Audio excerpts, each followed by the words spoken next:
Now, as we go to envisioning now to the future, how best can we understand our roles?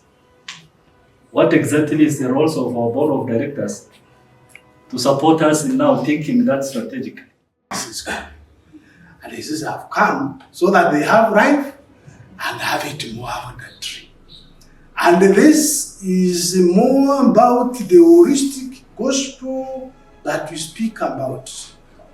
The abundance of spiritual growth, the abundance of economic empowerment, the abundance of social transformation, the abundance of good health.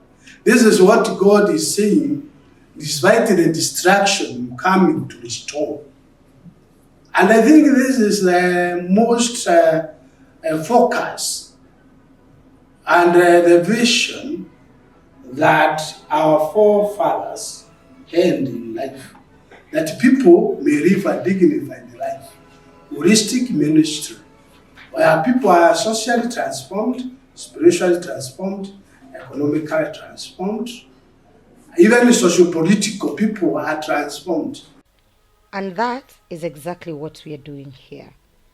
Through this board leadership training, ADS Mount Kenya East board members are being equipped with practical knowledge in strategic planning, governance principles, board effectiveness, financial stewardship, legal compliance, and risk management.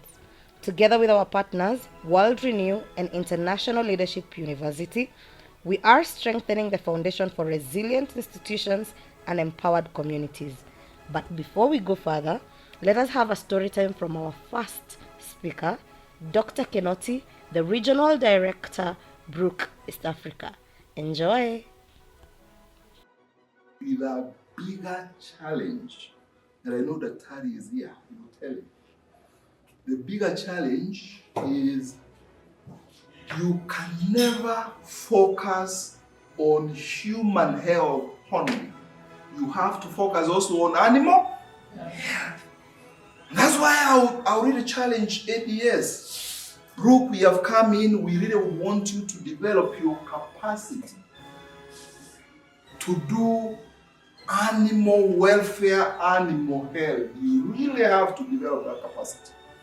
Madam Janaina, the Director World Renew, held down the fort, talking about present goals, outputs, methodologies, and commitments, also board governance in faith context, clarifying legal status, vision alignment, governance model, and so much more.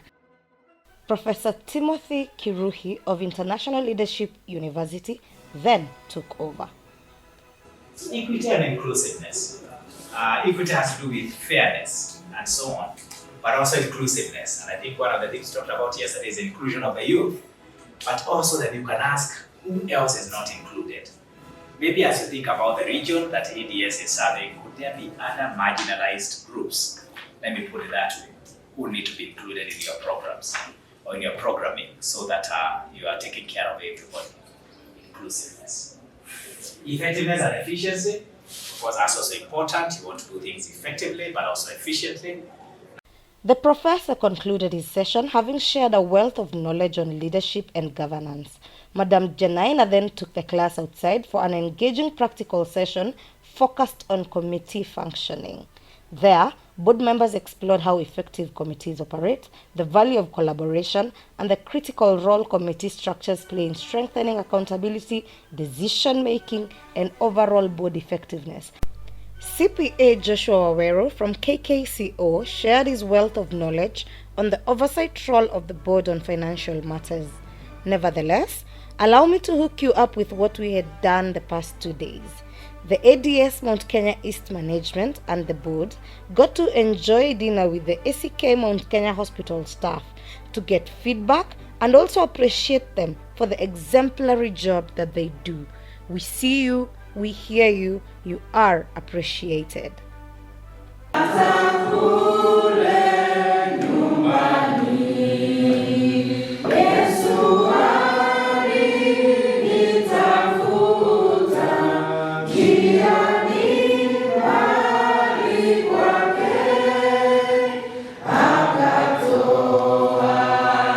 After all was said and done, prayers and blessings were offered.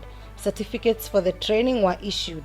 But as you know, we couldn't help but visit the biggest ADS Mount Kenya East Sustainability Project, which happens to be ACK Mount Kenya Hospital. Come with us as we enjoy this ride. We saw what had been done, we saw what needed to change, and we interacted with the hospital. In the spirit of green Anglican, wholesome ecology, we planted trees, and not only do we plant, we nurture them to maturity. We prayed for the institution. Our event came to a fruitful end. I now leave you with a wonderful devotion, because the people who pray together, stay together, and stick together. See you on the next one. And without humility, pride grows. Wisdom is lost among the governors, and the leadership equally fail. Therefore, as leaders, we are called to examine ourselves and commit to integrity. We are called to be compassionate. We are called to be humble in all our responsibilities, in all what we do.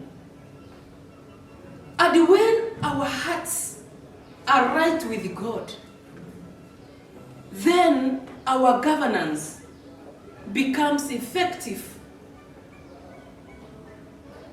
trustful, and impactful to the society.